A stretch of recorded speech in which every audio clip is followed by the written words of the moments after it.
Am I in the way? I don't want to get in the way there. How's that? Yeah, sure.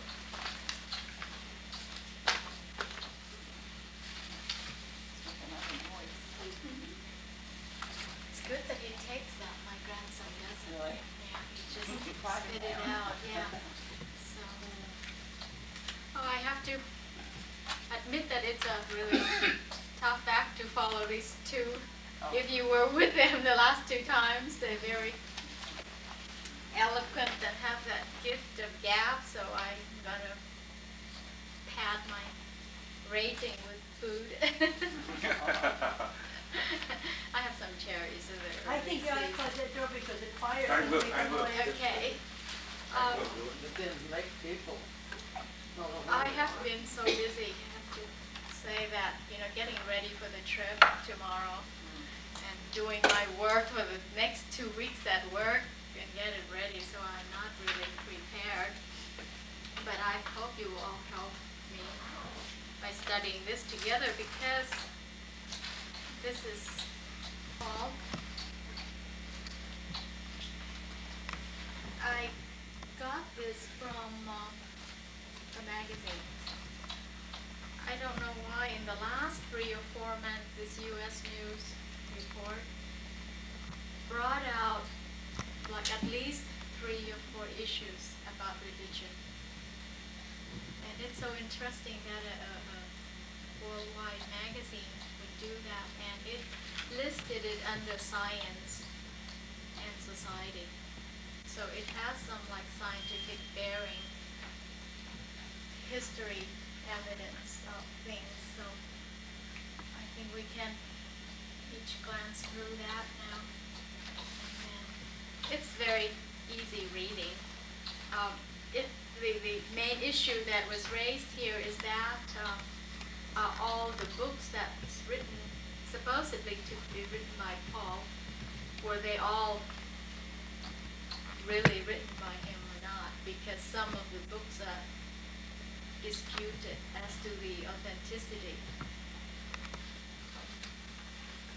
They said some of Paul's followers, after he died, wrote quite a few of the letters and claim to be his. They signed his name. Do you have any ideas? Have you noticed it when you read the Bible? That's the holy books.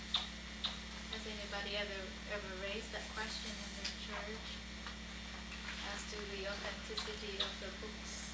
Well, all of them are interlocking each other and follow each down through the years. Yeah. They follow and tie right together. Yeah, they do, but in here on the first page, it says on the last paragraph, it says Paul's authorship of 7 of the letters remain virtually undisputed. The first Thessalonians, Galatian, 1st and 2nd Corinthians, Romans, Philippians, and Philemon. All but one are epistles addressed to local churches, offering instructions to Christian doctrine and encouragement to stand firm in the faith. And in the last paragraph, almost the last, it's on the last column, it says their authenticity is doubted because they all contain references to bishops and elders in the church, suggesting an organizational structure that, according to Bernadette Bouton, an associate professor of scripture at Harvard Divinity School, that it did not exist during Paul's time.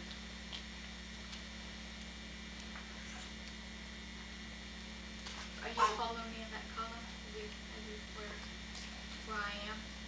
Okay, prior to Paul's death in about AD 67, churches were rather loosely organized.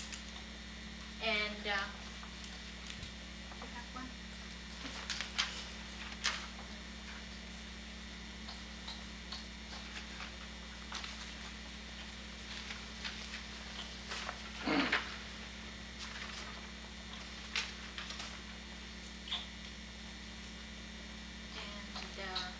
depended mostly on itinerant preachers and spirit-filled prophets. Also, the writing style of pastorals appears to have many scholars to be different from that in the undisputed letter. I just want to bring this out because we live in a society that things like this are brought up. So we have to think and to study to be able to, when we are confronted with issues like this, we would know how to defend our faith and to be sure we know what to say. So we need to study. It's not that we raise the doubt, but to prepare our thoughts so we'll be stronger, because during this time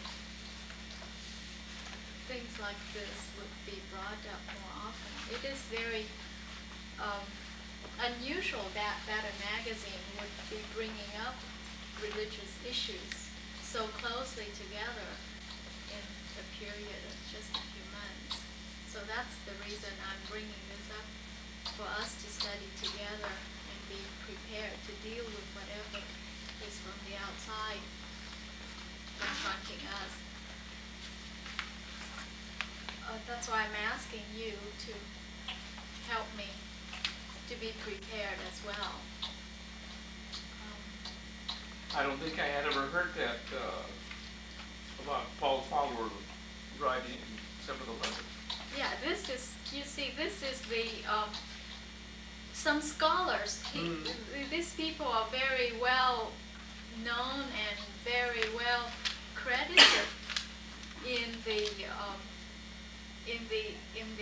theology field. So once it's brought out to a international magazine like this, it will be bound to be brought up,